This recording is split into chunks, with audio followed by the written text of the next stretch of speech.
요양원 3층 복도 끝, 문이 열려 있지만 아무도 들어가지 않는 방이 있습니다. 잠금 장치도 없고 CCTV도 설치되지 않았지만 노인들은 그 방 앞을 지날 때마다 고개를 돌렸습니다. 그곳에 들어갔다 나온 사람들은 멀쩡해 보였지만 가족들은 곧 알아챘습니다. 사람이 완전히 달라졌다는 것을 말이죠.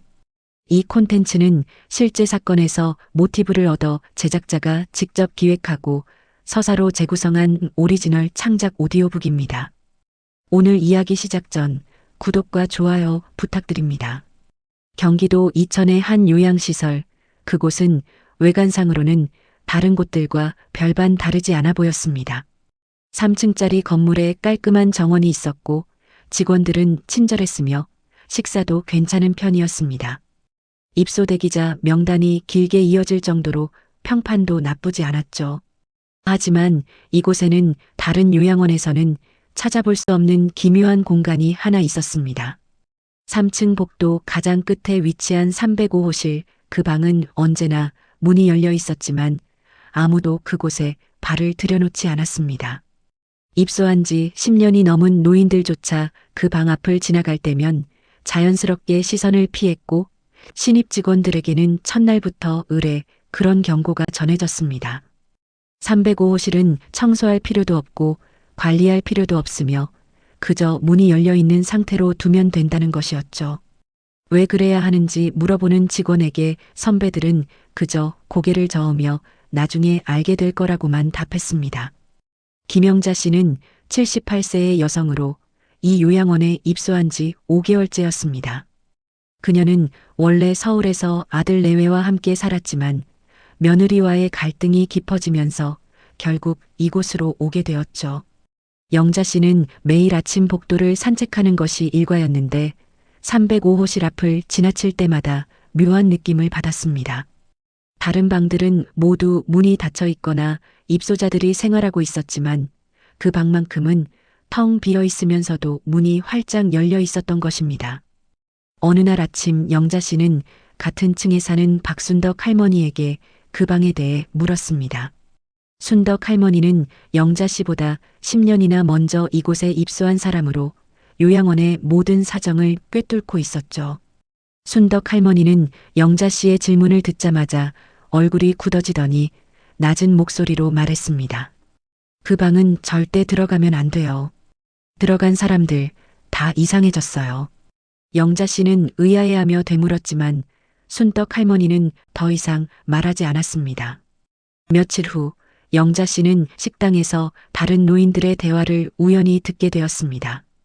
80대 초반으로 보이는 두 남자 어르신이 낮은 목소리로 무언가를 이야기하고 있었는데 영자 씨가 지나가자 갑자기 입을 다물었던 것입니다. 하지만 영자 씨는 그들의 대화 중 일부를 분명히 들었습니다. 최 씨도 결국 들어갔다더군. 나올 때는 멀쩡해 보였는데 사흘 만에 딸한테 연락이 왔대. 아버지가 이상하다고.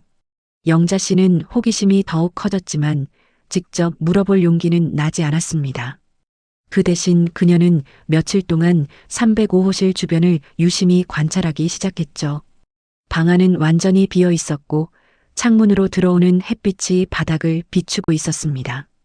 특별히 이상한 점은 보이지 않았지만 묘하게도 그 방 앞을 지나는 사람들은 모두 고개를 돌렸고 일부러 반대편 벽을 보며 걸어갔습니다. 마치 그 방이 존재하지 않는 것처럼 행동하는 것이었죠. 어느 날 오후 영자 씨는 복도에서 요양보호사 이미경 씨를 만났습니다. 이미경 씨는 이 요양원에서 3년째 근무하고 있는 젊은 직원으로 입소자들 사이에서 친절하기로 소문난 사람이었습니다. 영자 씨는 조심스럽게 305호실에 대해 물었고 미경 씨는 잠시 망설이다가 작은 목소리로 대답했습니다. 할머니, 저도 정확히는 몰라요. 하지만 제가 여기 온 뒤로 세 분이 그 방에 들어갔다 나오셨는데 모두 이상한 일이 생겼어요. 처음엔 아무 문제 없어 보였는데 며칠 지나면 가족들이 연락을 해와요. 어르신 성격이 완전히 달라졌다고요. 미경 씨는 더 이상 말하고 싶지 않은 듯 자리를 떠났고 영자 씨는 복도에 홀로 남겨졌습니다. 그날 밤 영자 씨는 잠을 이룰 수가 없었습니다. 305호실에 대한 생각이 머릿속을 떠나지 않았고 도대체 그 방에서 무슨 일이 벌어지는 것인지 알고 싶어졌습니다. 하지만 동시에 모든 사람들이 그렇게 경고하는 데는 이유가 있을 거라는 두려움도 함께 밀려왔죠. 창밖으로 보이는 어두운 하늘 아래 요양원 건물은 고요했지만 영자 씨의 마음속에서는 무언가가 천천히 자라나고 있었습니다. 다음 날 아침 영자 씨는 평소보다 일찍 일어나 복도로 나왔습니다. 해가 막 떠오르는 시간이라 복도는 텅 비어 있었고 창문 사이로 들어오는 아침 햇살이 바닥에 긴 그림자를 드리우고 있었습니다. 그녀는 천천히 3층 복도를 걸어갔고 어느새 305호실 앞에 서 있었습니다. 문은 여느 때처럼 열려 있었고 방 안은 완전히 비어 있었습니다. 침대도 없었고 옷장도 없었으며 심지어 커튼조차 걸려 있지 않았습니다. 그저 텅 빈 공간만이 존재할 뿐이었죠. 영자 씨는 문턱에 서서 방 안을 들여다봤지만 아무것도 특별한 것은 보이지 않았습니다. 하지만 이상하게도 그 방 안으로 한 발짝 들어가고 싶은 충동이 일었습니다. 마치 그 방이 그녀를 부르는 것 같았죠. 영자 씨는 고개를 저으며 그 자리를 떠났지만 그날 하루 종일 그 방 생각을 떨칠 수가 없었습니다. 그리고 그날 밤 영자 씨는 꿈을 꾸었습니다. 305호실 안에 그녀가 서 있었고 방 한가운데에는 낯익은 얼굴을 한 사람이 서 있었습니다. 하지만 그 얼굴이 누구였는지는 깨어나자마자 기억나지 않았습니다. 영자 씨가 305호실에 대해 본격적으로 관심을 갖게 된 것은 최진수 씨의 사건 이후였습니다. 최진수 씨는 75세의 남성으로 요양원에서 가장 조용하고 말이 없는 사람 중 하나였습니다. 그는 항상 혼자 식사를 했고 다른 입소자들과 어울리지 않았으며 대부분의 시간을 자기 방에서 보냈습니다. 직원들조차 그가 무슨 생각을 하는지 알 수 없을 정도로 무표정했죠.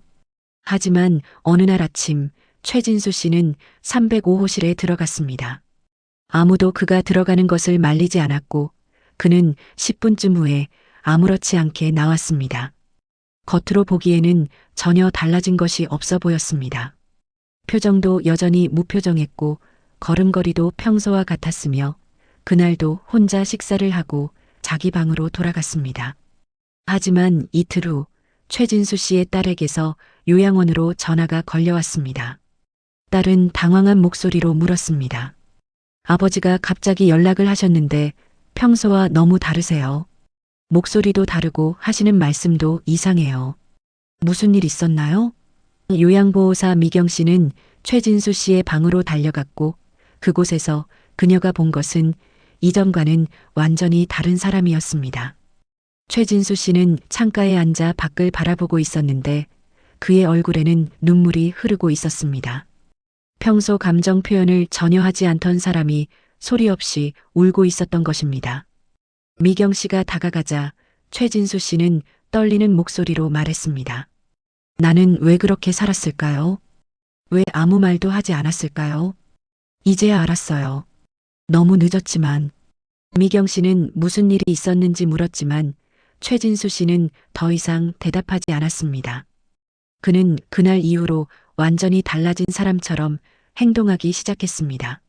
식당에서 다른 입소자들에게 먼저 말을 걸었고 때로는 혼자 중얼거리며 웃기도 했으며 밤마다 전화로 딸과 긴 통화를 했습니다. 딸은 처음엔 당황했지만 점차 아버지의 변화를 받아들이기 시작했습니다. 최진수 씨의 사건은 요양원 내에서 조용히 회자되었고 영자 씨는 그 이야기를 여러 경로로 듣게 되었습니다. 그녀는 점점 더 305호실에 대한 궁금증이 커졌지만 동시에 그 방에 들어가면 자신도 달라질 거라는 두려움도 함께 자라났습니다. 어느 날 오후 영자 씨는 박순덕 할머니와 정원 벤치에 앉아 차를 마시고 있었습니다. 순덕 할머니는 최진수 씨의 이야기를 꺼내며 한숨을 쉬었습니다. 최 씨만 그런 게 아니에요. 제가 여기 온 뒤로 그 방에 들어간 사람이 7명은 됐을 거예요. 모두 멀쩡히 나왔지만 며칠 지나면 달라졌죠. 어떤 사람은 갑자기 가족들에게 사과하기 시작했고, 어떤 사람은 평생 연락 안 하던 친구들을 찾아다녔어요. 또 어떤 사람은 자기가 저지른 일들을 하나하나 고백하기 시작했죠. 영자 씨는 조심스럽게 물었습니다. 그럼 나쁜 일만 일어나는 건 아닌 거네요? 순덕 할머니는 고개를 저었습니다. 나쁜 일이라고 할 수는 없죠. 하지만 그 사람들 모두 힘들어 보였어요. 마치 평생 짊어지고 살던 짐을 한꺼번에 내려놓는 것처럼요. 그게 편한 일은 아니잖아요. 그날 밤 영자 씨는 다시 305호실을 꿈에서 봤습니다. 이번에는 방 안에 여러 사람들이 서 있었고 그들은 모두 영자 씨를 바라보고 있었습니다. 영자 씨는 그들의 얼굴을 하나하나 들여다봤는데 그중 몇몇은 그녀가 평생 잊으려고 애썼던 사람들이었습니다. 옛 직장 동료, 오래전 다투고 헤어진 친구, 그리고 영자 씨가 살면서 상처를 줬던 사람들이었죠.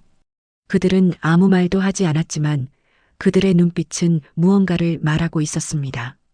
영자 씨는 식은땀을 흘리며 잠에서 깨어났고 시계를 보니 새벽 3시였습니다. 그녀는 침대에 앉아 창밖을 바라봤고 멀리 3층 복도 끝에 있는 305호실의 불이 꺼져 있는 것을 볼 수 있었습니다. 아니, 정확히는 그 방에는 애초에 불이 없었습니다. 전기 스위치도 조명도 아무것도 없는 텅 빈 방이었으니까요. 다음 날 영자 씨는 요양원 원장을 만나 305호실에 대해 직접 물어보기로 결심했습니다. 원장실로 찾아가자 50대 중반으로 보이는 여성 원장이 그녀를 맞아주었습니다. 영자 씨가 305호실에 대해 묻자 원장의 표정이 잠시 굳어졌다가 이내 부드러운 미소로 돌아왔습니다. 그 방은 특별한 공간이에요. 우리가 관리하는 방도 아니고 사용하는 방도 아니에요. 그냥 그렇게 존재하는 거죠. 들어가고 싶으면 들어가도 되고 안 들어가도 돼요. 강요하지 않습니다. 영자 씨는 되물었습니다. 하지만 들어간 사람들이 달라진다고 하던데요. 원장은 잠시 침묵하다가 대답했습니다.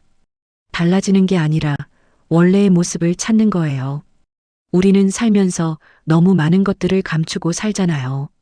그 방은 그걸 드러내게 할 뿐이에요. 영자 씨는 더 이상 묻지 않고 원장실을 나왔지만 그날 하루 종일 원장의 말이 머릿속을 맴돌았습니다. 원래의 모습을 찾는다는 것, 그게 과연 무슨 의미일까요?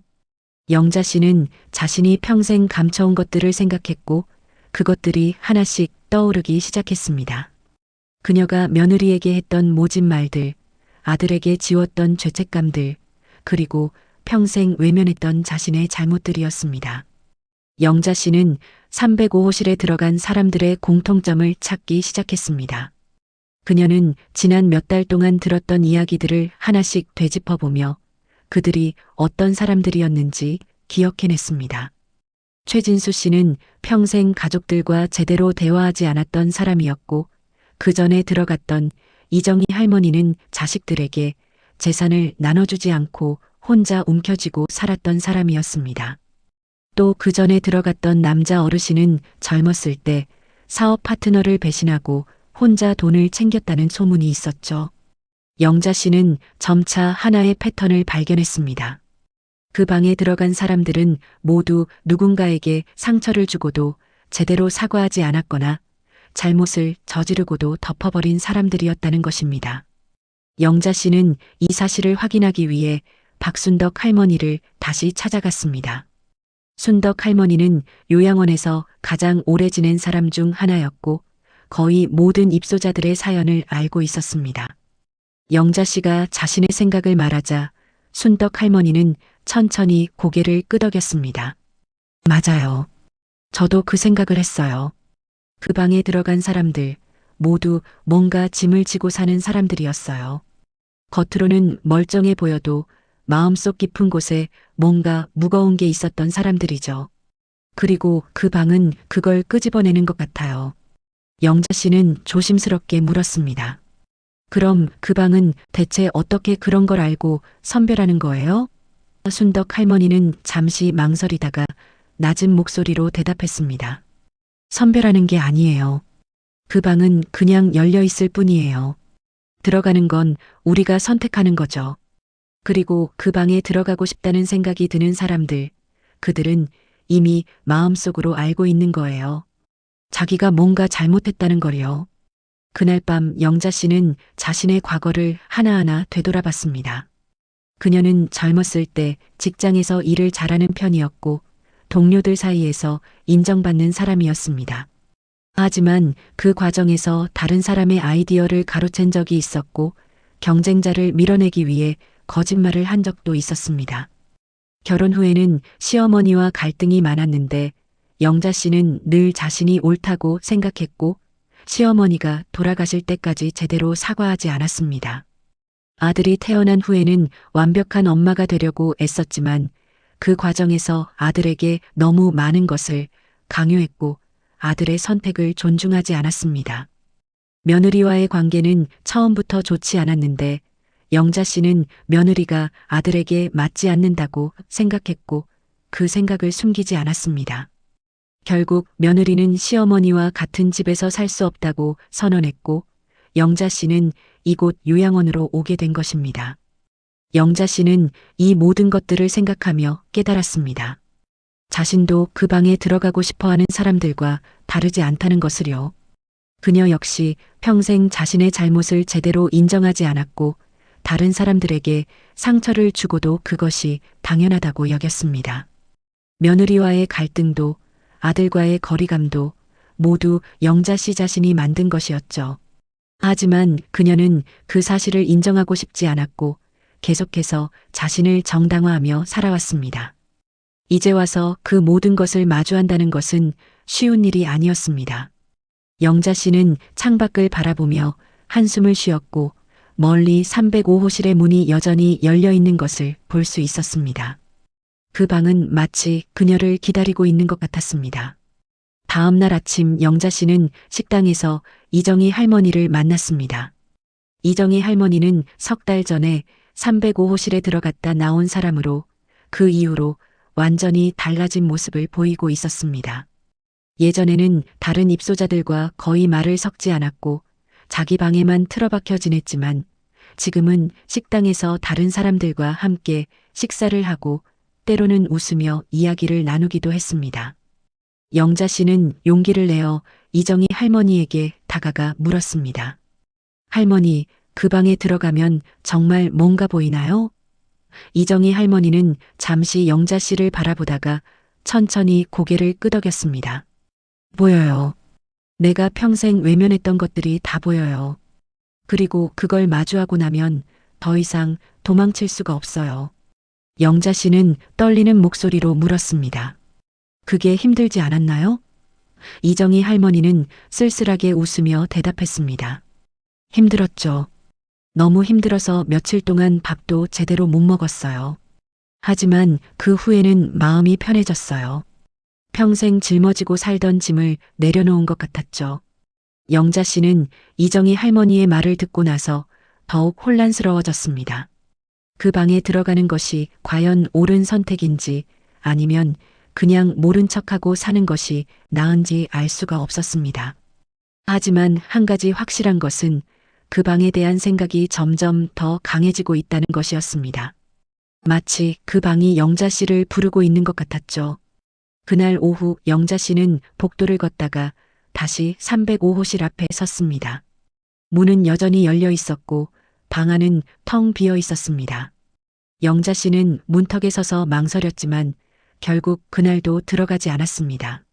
하지만 그녀는 알고 있었습니다. 언젠가는 들어가게 될 거라는 것을요.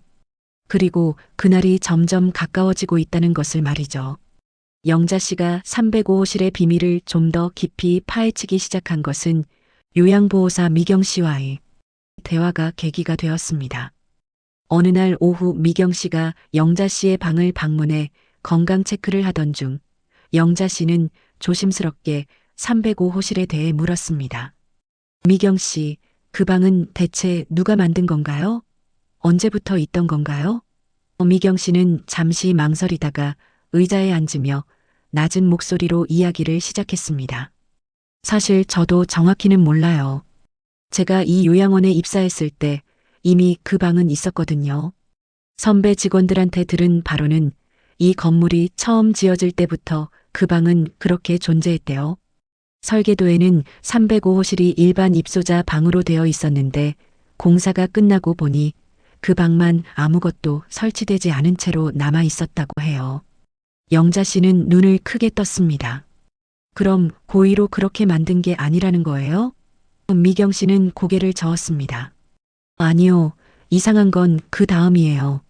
건설사에서 다시 작업을 하려고 했는데 그 방에 들어간 작업자들이 모두 이상한 반응을 보였대요. 어떤 사람은 갑자기 울음을 터뜨렸고 어떤 사람은 공포에 질려서 나왔다고 해요. 결국 건설사는 그 방을 그대로 두기로 결정했고 요양원 측도 그 결정을 받아들였죠.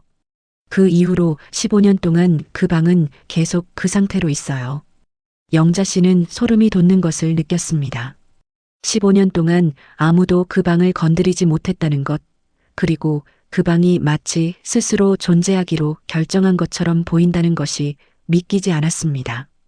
미경 씨는 계속해서 말했습니다. 더 이상한 건 그 방에는 전기가 연결되어 있지 않아요.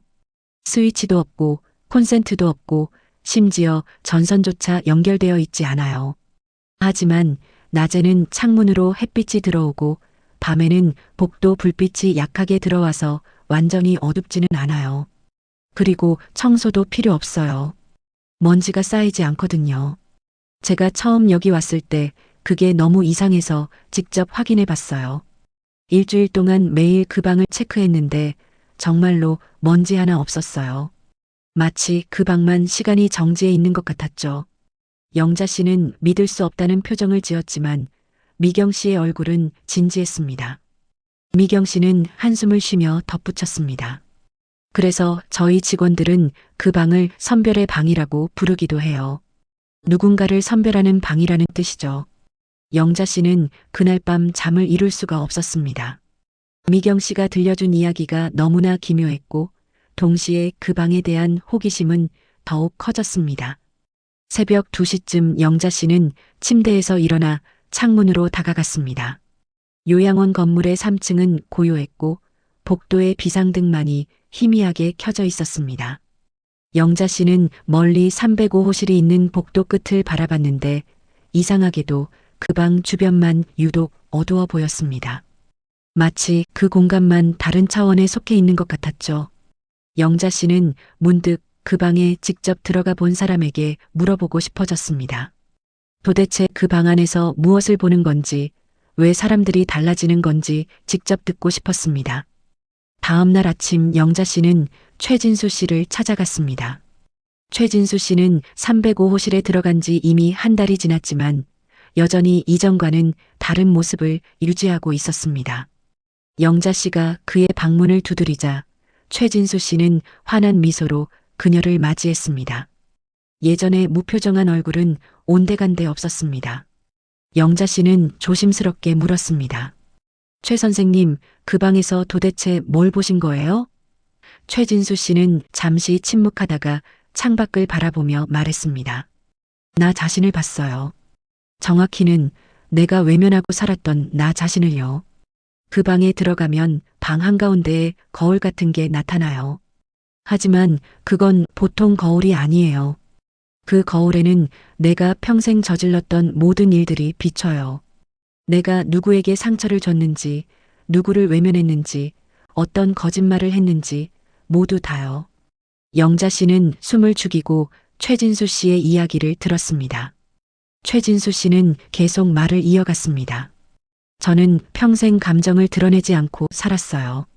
아내가 죽었을 때도, 아들이 사고를 당했을 때도 저는 눈물 한 방울 흘리지 않았어요. 그게 강한 거라고 생각했거든요. 하지만 그 방에서 저는 제가 얼마나 비겁한 사람이었는지 깨달았어요. 감정을 드러내지 않은 게 아니라 감정을 느끼는 것 자체를 거부했던 거예요. 그래서 가족들이 얼마나 외로웠을지, 제가 얼마나 차가운 사람이었는지 그 방에서 다 봤어요. 최진수 씨의 목소리는 떨리고 있었고 그의 눈에는 눈물이 맺혀 있었습니다. 그 방을 나온 후 저는 딸에게 전화를 걸었어요. 그리고 처음으로 말했죠. 미안하다고, 사랑한다고요. 영자 씨는 최진수 씨의 이야기를 듣고 나서 깊은 생각에 잠겼습니다. 그 방은 단순히 과거를 보여주는 것이 아니라 자신이 외면했던 진실을 마주하게 만드는 곳이었습니다. 그리고 그 진실은 때로는 너무나 고통스러워서 견디기 힘들 수도 있었죠. 하지만 최진수 씨처럼 그 과정을 거친 사람들은 이전보다 더 평화로워 보였습니다.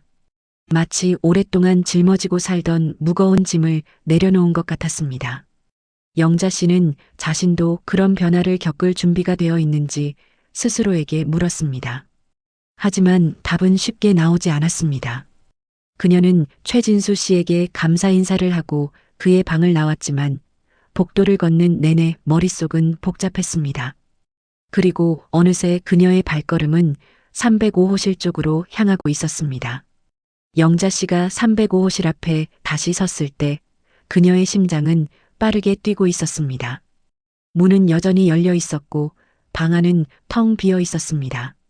하지만 이번에는 뭔가 다른 느낌이 들었습니다. 마치 그 방이 그녀를 기다리고 있었던 것처럼 문 너머에서 무언가가 그녀를 부르는 것 같았습니다. 영자 씨는 한참 동안 망설이다가 천천히 한 발을 내디뎠습니다. 그리고 그 순간 주변의 모든 소리가 사라졌습니다. 복도를 오가는 직원들의 발소리도, 다른 방에서 들리던 텔레비전 소리도, 심지어 자신의 숨소리조차 들리지 않았습니다. 영자 씨는 두 번째 발을 내디뎠고 완전히 방 안으로 들어갔습니다. 문은 여전히 열려 있었지만 이상하게도 밖의 복도는 보이지 않았습니다. 마치 그 방이 독립된 공간처럼 느껴졌죠. 방 안은 예상보다 넓어 보였습니다. 겉에서 봤을 때는 일반 입소자 방 크기였지만 안에서 보니 훨씬 더 큰 공간처럼 느껴졌습니다. 벽은 희끗희끗한 백색이었고 바닥은 매끈한 콘크리트였습니다. 창문은 있었지만 밖이 보이지 않았습니다. 마치 뿌연 안개가 창문을 가리고 있는 것 같았죠. 영자 씨는 천천히 방 한가운데로 걸어갔고 그곳에 서서 주변을 둘러봤습니다. 아무것도 없었습니다. 가구도 없고 물건도 없고 심지어 먼지조차 없었습니다. 하지만 그 순간 영자 씨는 자신이 혼자가 아니라는 것을 느꼈습니다. 누군가가 그녀를 지켜보고 있다는 느낌이 들었고 그 시선은 따뜻하지도 차갑지도 않은 그저 담담한 시선이었습니다. 영자 씨는 천천히 고개를 들었고 방 한쪽 벽면에서 무언가가 나타나는 것을 봤습니다. 처음에는 희미한 그림자 같았지만 점차 선명해지더니 결국 하나의 형체가 되었습니다. 그것은 사람이었지만 동시에 사람이 아닌 것 같기도 했습니다. 얼굴은 흐릿했지만 몸의 윤곽은 뚜렷했습니다. 그리고 그 형체는 영자 씨를 향해 손을 뻗었습니다. 영자 씨는 본능적으로 뒤로 물러나려 했지만 몸이 움직이지 않았습니다. 그 형체는 영자 씨에게 다가왔고 그녀의 얼굴을 가만히 들여다봤습니다. 그리고 그 순간 영자 씨는 깨달았습니다. 그 형체는 다름 아닌 그녀 자신이었습니다. 정확히는 그녀가 평생 외면하고 살았던 또 다른 자신이었습니다. 그 형체는 입을 열었지만 소리는 들리지 않았습니다. 대신 영자 씨의 머릿속에 직접 목소리가 들려왔습니다. 왜 나를 외면했어요? 왜 나를 인정하지 않았어요?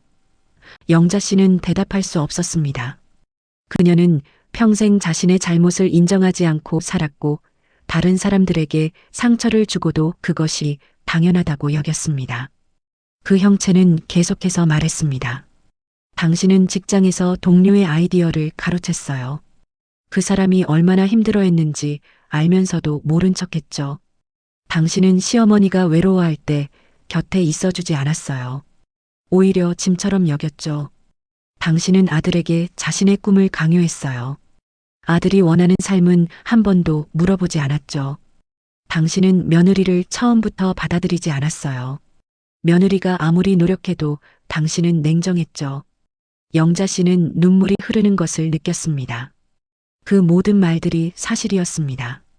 그녀는 평생 자신을 정당화하며 살았지만 사실은 많은 사람들에게 상처를 주고 살았던 것입니다.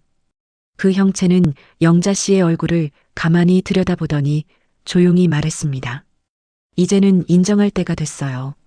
당신이 완벽하지 않다는 것을, 당신도 실수를 했다는 것을, 그리고 당신이 사과해야 할 사람들이 많다는 것을요. 영자 씨는 무릎이 꺾이는 것을 느꼈고 그대로 바닥에 주저앉았습니다. 그녀는 소리내어 울었고 평생 참아왔던 감정들이 한꺼번에 쏟아져 나왔습니다. 그 형체는 영자 씨 곁에 앉아 그녀의 등을 쓰다듬었고 그 손길은 따뜻했습니다. 얼마나 시간이 흘렀는지 알 수 없었습니다. 영자 씨가 고개를 들었을 때 그 형체는 이미 사라지고 없었습니다. 방은 여전히 텅 비어 있었고 문은 열려 있었습니다. 영자 씨는 천천히 일어나 방 밖으로 걸어 나왔습니다. 복도의 소리들이 다시 들려왔고 세상은 여전히 그대로였습니다. 하지만 영자 씨는 완전히 달라져 있었습니다. 그녀는 자신이 평생 짊어지고 살았던 거짓된 자존심을 남들에게 보여주기 위한 가면을, 그리고 자신의 잘못을 덮기 위한 변명들을 모두 방 안에 두고 나온 것 같았습니다. 영자 씨는 자기 방으로 돌아가 침대에 앉았고 한참 동안 아무 생각도 하지 못했습니다. 그녀는 그저 창밖을 바라보며 자신이 이제 무엇을 해야 할지 생각했습니다. 그리고 서서히 하나의 답이 떠올랐습니다. 사과해야 한다는 것, 그리고 용서를 구해야 한다는 것이었습니다. 영자 씨가 305호실에서 나온 지 사흘이 지났을 때 요양원 내에서는 그녀의 변화에 대한 소문이 퍼지기 시작했습니다. 영자 씨는 이전과는 완전히 다른 사람처럼 행동했고 다른 입소자들에게 먼저 인사를 건넸으며 식사 시간에는 혼자 앉지 않고 다른 사람들과 함께 앉았습니다. 무엇보다 그녀는 아들에게 전화를 걸어 긴 대화를 나눴고 며느리에게는 편지를 썼습니다. 그 편지에는 그동안 하지 못했던 사과의 말들이 가득했습니다. 하지만 요양원에는 영자 씨와 반대되는 사람들도 있었습니다. 305호실의 존재를 알면서도 절대 그곳에 들어가지 않겠다고 고집하는 사람들이었죠. 그중 대표적인 사람이 82세의 남자 어르신 정태수 씨였습니다. 정태수 씨는 젊었을 때 사업으로 큰 성공을 거둔 사람으로 자수성가한 부자로 유명했습니다. 하지만 그 과정에서 그가 어떤 일들을 저질렀는지는 요양원 내에서 공공연한 비밀이었습니다. 사업 파트너를 배신했고 직원들의 임금을 체불했으며 심지어 경쟁사를 파산시키기 위해 불법적인 방법을 쓴 적도 있었습니다. 그는 법적으로는 문제가 없었지만 도덕적으로는 많은 빚을 진 사람이었죠. 정태수 씨는 305호실에 대해 들었을 때부터 그곳을 철저히 외면했습니다. 내가 왜 그런 곳에 들어가야 하느냐? 나는 내 인생을 후회하지 않는다. 내가 한 일들은 모두 살아남기 위한 것이었다. 그는 이렇게 말하며 그 방을 지나갈 때마다 고개를 돌렸습니다. 하지만 정태수 씨의 태도는 점차 그를 고립시켰습니다. 다른 입소자들은 그가 305호실에 들어가지 않는 이유를 알고 있었고 그것은 곧 그가 자신의 과거를 인정하지 않으려 한다는 의미였습니다. 사람들은 정태수 씨를 피하기 시작했고 식사 시간에도 그의 옆자리는 늘 비어 있었습니다. 정태수 씨는 처음에는 개의치 않는 듯 보였지만 시간이 지나면서 점차 외로워하는 모습을 보였습니다. 그는 가끔 복도를 혼자 걷다가 305호실 앞에 멈춰 서곤 했지만 결코 안으로 들어가지는 않았습니다. 그는 그 방이 자신에게 무엇을 보여줄지 알고 있었고 그것을 마주하는 것이 두려웠습니다. 정태수 씨뿐만 아니라 다른 몇몇 노인들도 비슷한 태도를 보였습니다. 그들은 모두 평생 자신의 잘못을 인정하지 않고 살아온 사람들이었고 305호실이 그들에게 강요하는 진실을 받아들일 준비가 되어 있지 않았습니다. 하지만 그들의 선택은 결과를 가져왔습니다. 가족들과의 관계는 점차 소원해졌고 요양원 내에서도 외톨이가 되어갔습니다. 어느 날 오후 영자 씨는 정원 벤치에 홀로 앉아 있는 정태수 씨를 발견했습니다. 그는 멍하니 하늘을 바라보고 있었고 그의 얼굴에는 깊은 외로움이 서려 있었습니다. 영자 씨는 그에게 다가가 옆에 앉았고 한참 동안 아무 말도 하지 않았습니다. 그러다 조용히 입을 열었습니다. 정 선생님, 그 방에 들어가 보시는 게 어때요? 정태수 씨는 영자 씨를 날카롭게 쳐다봤습니다. 그 방에 들어가면 뭐가 달라지는데? 과거는 바꿀 수 없어. 내가 한 일들을 후회한다고 해서 뭐가 달라지겠어? 영자 씨는 고개를 저었습니다. 과거는 바꿀 수 없어요. 하지만 우리가 과거를 대하는 태도는 바꿀 수 있어요. 저도 그 방에 들어가기 전에는 정 선생님처럼 생각했어요. 내가 왜 사과해야 하나? 내가 뭘 잘못했나? 그렇게 생각했죠. 하지만 그 방에서 나온 후 저는 깨달았어요.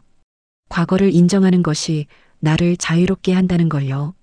정태수 씨는 아무 말도 하지 않았지만 그의 눈빛이 흔들리는 것을 영자 씨는 알 수 있었습니다.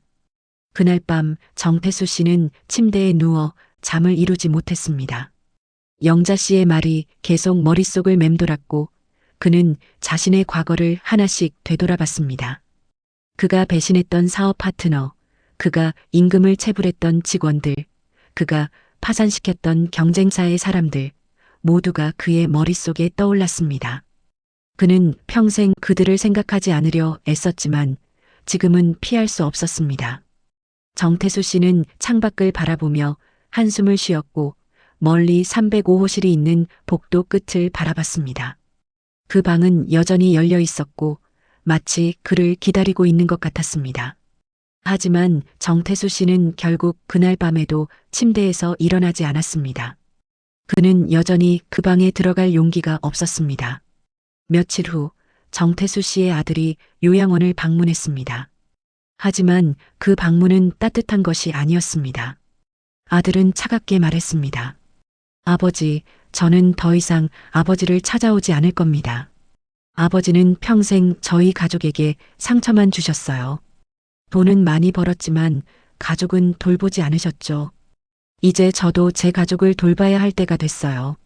정태수 씨는 아무 말도 하지 못했고 아들은 돌아서서 나갔습니다. 그날 밤 정태수 씨는 처음으로 눈물을 흘렸습니다.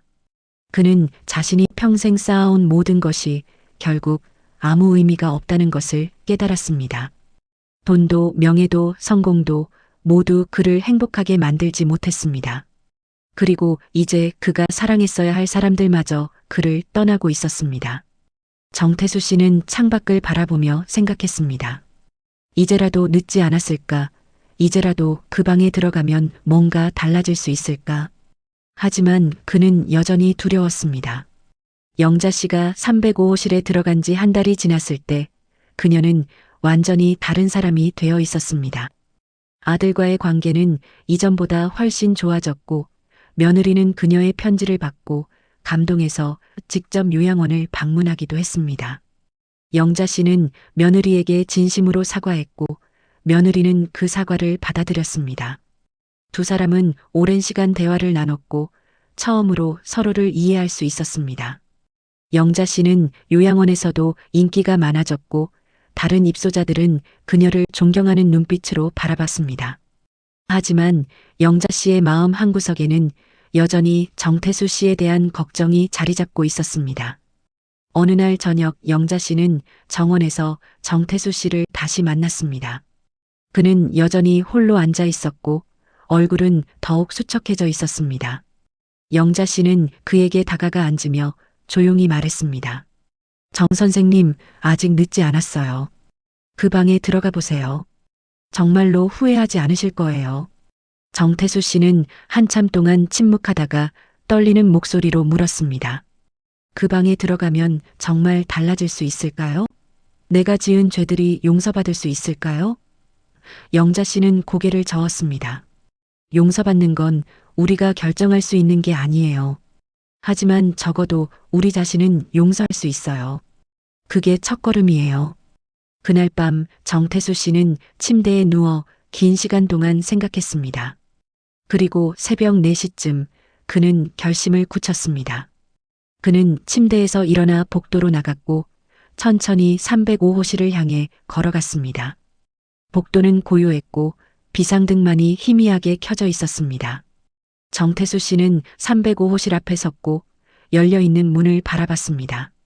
그의 심장은 빠르게 뛰고 있었고 손은 떨리고 있었습니다. 하지만 그는 용기를 내어 한 발을 내디뎠고 방 안으로 들어갔습니다. 그 순간 모든 소리가 사라졌고 세상은 고요해졌습니다. 방 안은 텅 비어 있었지만 정태수 씨는 곧 자신이 혼자가 아니라는 것을 느꼈습니다.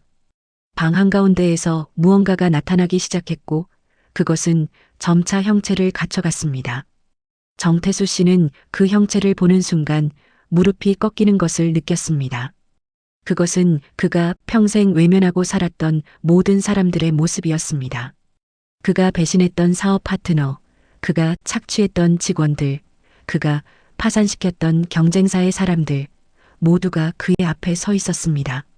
그들은 아무 말도 하지 않았지만 그들의 눈빛은 정태수 씨를 향한 질문으로 가득했습니다. 왜 그랬습니까? 왜 우리를 그렇게 대했습니까? 정태수 씨는 바닥에 주저앉았고 처음으로 진심으로 울었습니다. 그는 평생 자신을 정당화하며 살았지만 이제는 더 이상 변명할 수 없었습니다. 그가 한 일들은 모두 자신의 선택이었고 그 결과로 많은 사람들이 고통받았습니다.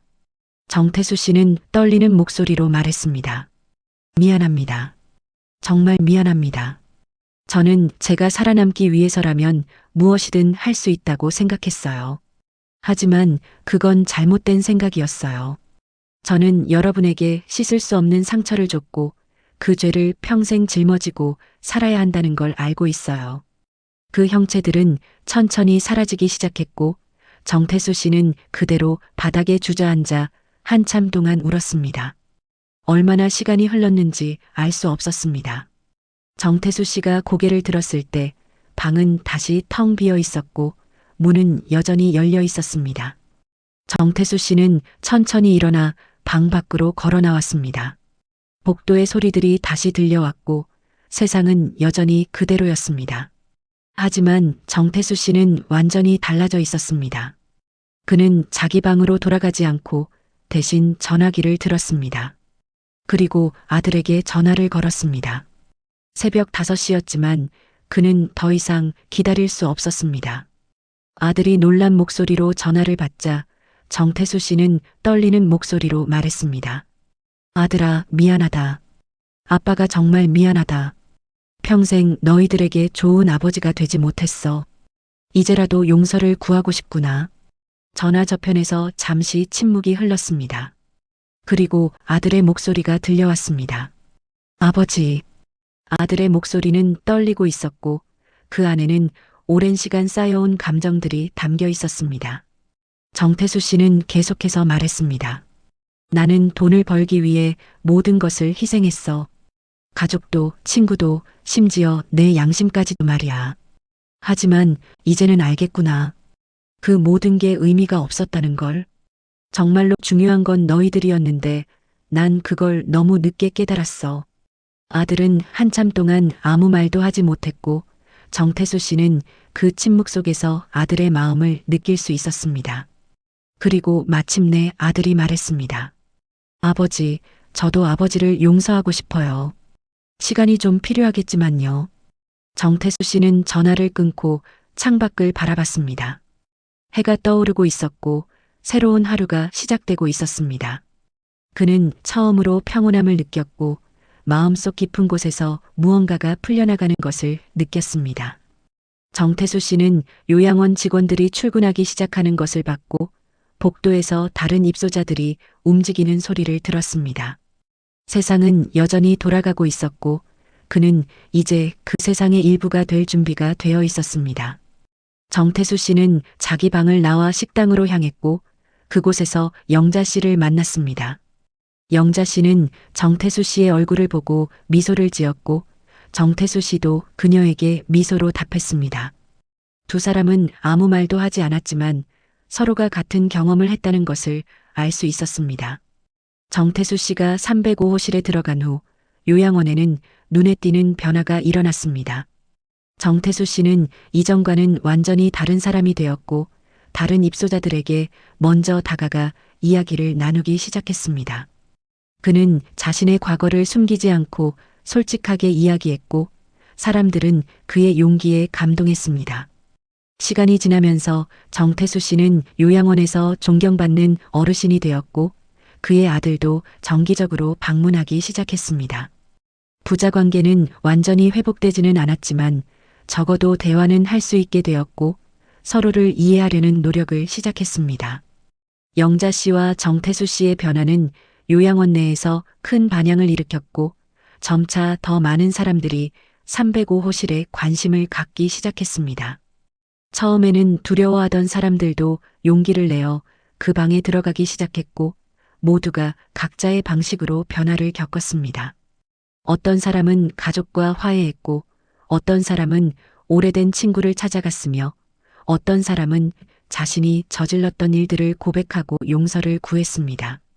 요양원은 점차 더 따뜻한 곳이 되었고 입소자들 사이의 관계도 이전보다 훨씬 좋아졌습니다. 사람들은 서로의 과거를 있는 그대로 받아들였고 누구도 남을 판단하지 않았습니다. 하지만 어느 날 이상한 일이 일어났습니다.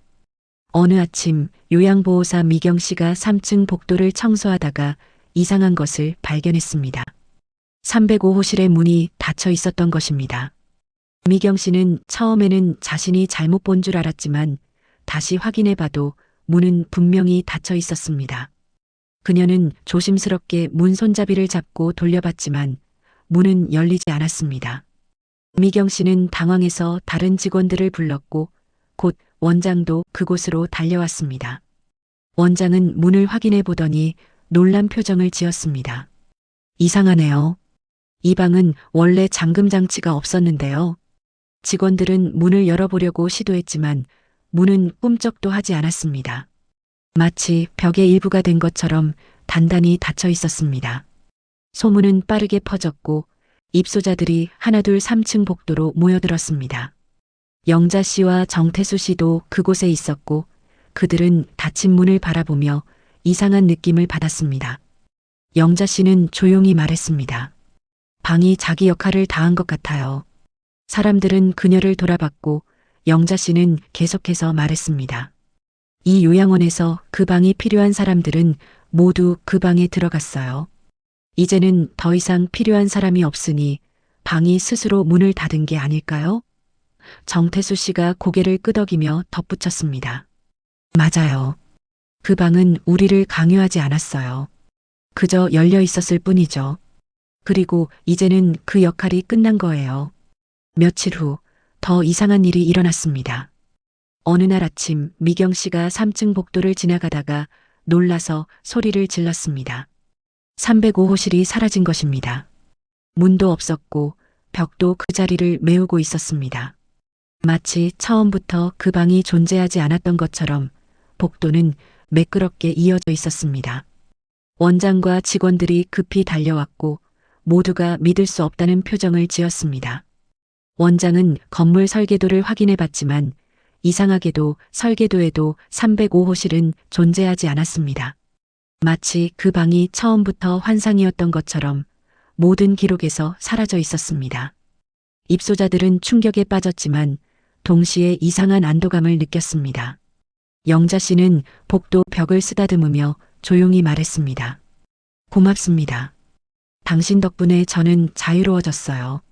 정태수 씨도 그녀 옆에 서서 고개를 숙였고 다른 입소자들도 하나둘 그 자리에 모여 묵념을 올렸습니다. 그들은 모두 305호실이 자신들에게 준 선물을 잊지 않을 것이었습니다. 그 방은 그들에게 진실을 마주할 용기를 줬고 자신의 과거를 인정할 힘을 줬으며 용서를 구할 기회를 줬습니다. 그리고 이제 그 방은 자신의 역할을 다하고 조용히 떠난 것입니다. 시간이 흘렀습니다. 요양원에는 새로운 입소자들이 들어왔고 그들은 305호실에 대한 이야기를 들었습니다. 어떤 사람들은 믿지 않았고 어떤 사람들은 신기해했으며 어떤 사람들은 자신도 그 방에 들어가 보고 싶었다고 말했습니다. 하지만 그 방은 이미 사라지고 없었고 다시는 나타나지 않았습니다. 영자 씨는 종종 그 방이 있던 자리를 지나가며 생각했습니다. 그 방은 과연 무엇이었을까? 왜 그곳에 존재했을까? 그리고 왜 사라졌을까? 하지만 답은 중요하지 않았습니다. 중요한 건 그 방이 그들에게 남긴 변화였고 그 변화는 영원히 지속될 것이었습니다. 영자 씨는 이제 일주일에 한 번씩 며느리와 통화를 하고 아들은 한 달에 2번 방문합니다. 그들은 함께 식사를 하고 이야기를 나누며 서로를 이해하려고 노력합니다. 완벽하지는 않지만 이전보다 훨씬 좋아진 관계입니다. 정태수 씨는 자신이 과거에 피해를 줬던 사람들을 찾아가 사과했고 일부는 그를 용서했으며 일부는 여전히 마음의 문을 열지 않았습니다. 하지만 정태수 씨는 그것도 받아들였습니다. 용서는 강요할 수 있는 것이 아니었고 그는 다만 자신이 할 수 있는 일을 했을 뿐이었습니다. 요양원의 다른 입소자들도 각자의 방식으로 변화를 이어갔습니다. 어떤 사람은 일기를 쓰기 시작했고 어떤 사람은 가족들에게 편지를 보냈으며 어떤 사람은 자원봉사를 시작했습니다. 305호실은 사라졌지만 그 방이 남긴 영향은 여전히 요양원 곳곳에 남아 있었습니다. 사람들은 서로에게 더 친절해졌고 과거의 실수를 인정하는 것을 두려워하지 않게 되었으며 용서를 구하고 용서하는 것이 얼마나 중요한지 깨달았습니다. 어느 가을 오후 영자 씨는 정원 벤치에 앉아 책을 읽고 있었습니다. 바람이 부드럽게 불었고 낙엽이 그녀의 발치에 떨어졌습니다. 정태수 씨가 그녀 옆에 앉으며 물었습니다. 요즘 어떠세요? 영자 씨는 미소를 지으며 대답했습니다. 평온해요. 오랜만에 마음이 편하네요. 정태수 씨도 고개를 끄덕였습니다. 저도요. 살면서 이렇게 평온한 적이 없었던 것 같아요. 두 사람은 한참 동안 아무 말 없이 앉아 있었고 그 침묵은 편안했습니다. 해가 지고 저녁이 되었습니다. 요양원 건물에 불이 하나씩 켜지기 시작했고 입소자들은 각자의 방으로 돌아갔습니다. 영자 씨는 자기 방으로 돌아가며 3층 복도를 지나갔고 305호실이 있던 자리를 지나쳤습니다. 그곳에는 이제 아무것도 없었지만 영자 씨는 여전히 그 방이 거기 있는 것처럼 느껴졌습니다. 그녀는 잠시 멈춰서서 그 벽을 바라보며 속으로 말했습니다. 감사합니다. 당신이 없었다면 저는 평생 제 진짜 모습을 찾지 못했을 거예요. 그리고 그녀는 미소를 지으며 자기 방으로 걸어갔습니다. 요양원의 밤은 고요했습니다. 복도에는 비상등만이 희미하게 켜져 있었고 입소자들은 모두 잠들어 있었습니다. 하지만 305호실이 있던 자리에서는 아주 희미하게 마치 숨결처럼 무언가가 움직이는 것 같았습니다. 그것은 빛도 아니었고 소리도 아니었으며 그저 느낌일 뿐이었습니다. 마치 그 방이 완전히 사라진 것이 아니라 단지 다른 차원으로 옮겨간 것처럼 느껴졌습니다. 그리고 언젠가 다시 누군가가 그 방을 필요로 할 때 그 방은 다시 나타날 것입니다. 문을 열고 기다리며 진실을 마주할 준비가 된 사람을 맞이할 것입니다. 영자 씨는 침대에 누워 천장을 바라보며 생각했습니다. 삶이란 결국 자신과의 싸움이 아닐까, 자신의 과거와 화해하고 자신의 잘못을 인정하며 자신을 용서하는 과정이 아닐까? 305호실은 그 과정을 도와준 도구였을 뿐이고 진짜 변화는 결국 자신의 선택에서 비롯된 것이었습니다. 영자 씨는 눈을 감았고 편안한 잠에 빠져들었습니다. 그녀의 꿈속에서는 305호실이 다시 나타났지만 이번에는 두렵지 않았습니다. 그 방은 이제 친구 같았고 영자 씨는 문 앞에 서서 미소를 지으며 인사를 했습니다. 그리고 그녀는 알았습니다. 자신이 이제 자유롭다는 것을, 더 이상 과거에 얽매이지 않는다는 것을, 그리고 앞으로의 삶을 진정으로 살아갈 수 있다는 것을요.